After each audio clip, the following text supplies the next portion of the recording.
इसके पहले गर्मी से बचने के लिए मैंने आपको शीतली प्राणायाम के बारे में बताया है। आज मैं शीतकारी प्राणायाम के बारे में बताऊंगी। ये प्राणायाम भी आपको पूरी तरह से गर्मी से बचाएगा।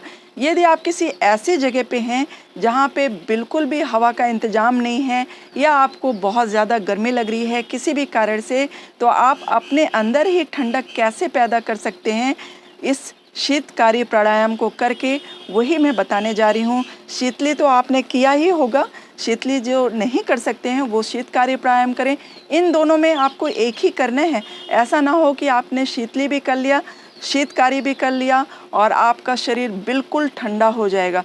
हमारे पूर्वज जो हमारे ऋषि मुनि थे वो कई कई वर्षों तक तपस्या कैसे कर लेते थे एक ही जगह पे बैठ के। ना उनको वहाँ से उठने की ज़रूरत महसूस होती थी, ना उनको गर्मी लगती थी, ना उनको सर्दी लगती थी, ना उनको बारिश का एहसास होता था।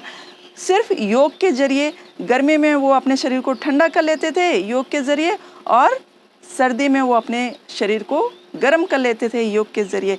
तो हमारे योग प्राणायाम में इतनी शक्ति है कि आप अपने शरीर को परिस्थिति के हिसाब से बना सकते हैं।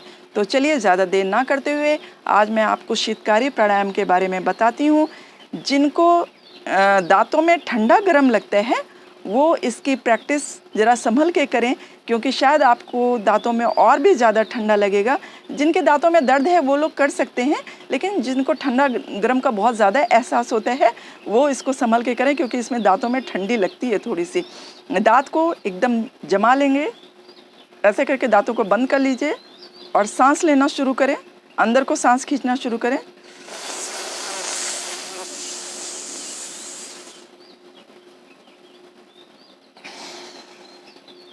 नाक से निकाल देंगे।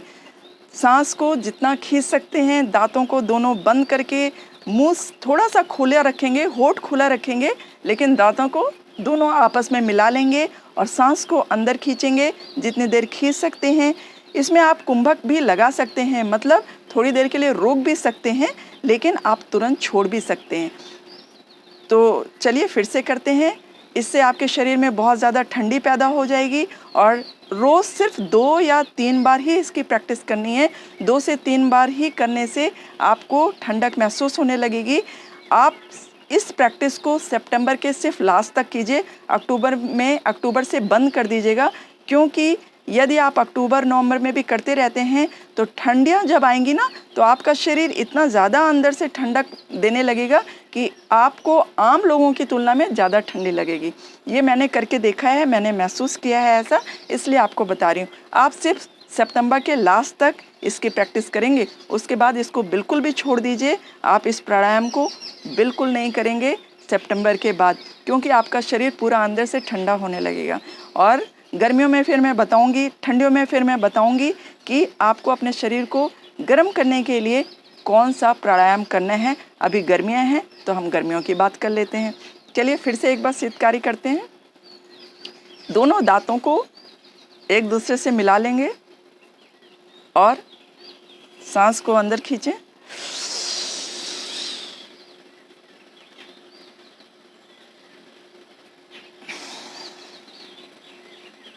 फिर से एक बार देखें।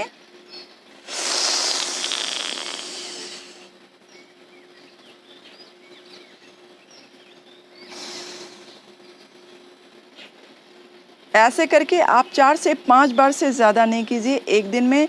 आप 2-3 दिन ही आप प्रैक्टिस करेंगे तो आपको महसूस होने लगेगा कि आपका शरीर गर्मी से बिल्कुल भी अफेक्ट नहीं हो रहा है। आपको गर्मी में भी अंदर से ठंडक महसूस हो रही है। पता नहीं कहाँ से पूरा आपको शरीर में ही कूलर पैदा हो जाते हैं, शरीर में ही एसी पैदा हो जाता है आपको ये प्राणायाम करने से और शीतली प्राणायाम करने से। आगे भी मैं आपको गर्मी से बचने के लिए और भी बहुत सारे प्राणायाम हैं, मैं बताती रहूँगी। आज के लिए सिर्फ इतना ही। अगर मेरे चैनल को आपने सब्सक्राइब नहीं किया है और चैनल पे नए हैं तो सब्सक्राइब कर दीजिए, क्योंकि मैं कहती नहीं हूँ, आप लोग करते भी नहीं हैं, बिना कहे भी कर दीजिए। बाय बाय, टेक केयर, स्वस्थ रहें, मस्त रहें।